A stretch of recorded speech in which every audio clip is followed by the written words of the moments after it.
আমার আজকের লাইনটা আমাদের দেশের বেকার পোলাপানদের জন্য।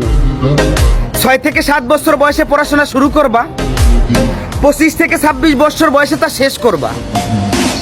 এবার মা বাবার কাছে পর্যাপ্ত পরিমাণ টাকা না থাকায়, অফিসে মামা খালু না থাকায় বছরের পর বছর ঘুরেও চাকরি মিলতেছে না। তারপর সেই বৃদ্ধ মা বাবার কাঁধে বসেই বেকারত্ব জীবন পার করবা। অন্যদিকে শখের মানুষের বিয়ে হয়ে যাচ্ছে, তার বাড়ি থেকে বলতেছে পোলায় কি করে। পোলায় এখন গ্রাজুয়েশন কমপ্লিট করে বর্তমান মা বাবার কাঁধে বসে বেকারত্ব জীবন পার করতেছে। এমন একটা ছেলের সাথে আমার মতো অভিভাবক হলেও আমি ডিরেক্ট রিজেক্ট করে দেবো, কখন আমার মেয়েকে বিয়ে দেবো না। তারপর রাস্তায় রাস্তায় স্যাড সং শুনবা আর ডেন্ডি খায় বেড়াইবা। আমি বলি কি, পড়াশোনা অনেক হয়েছে, এবার বাদ দাও। আজকেই পাসপোর্ট অফিসে যাওয়ার একটা পাসপোর্ট বানাও। 10 বছরের মিশনে প্রবাস জীবনকে বেছে নাও। দেখবা 2 বছর যেতে কি না যেতেই তোমার বাড়িতে একটা বিল্ডিং হয়ে গেছে।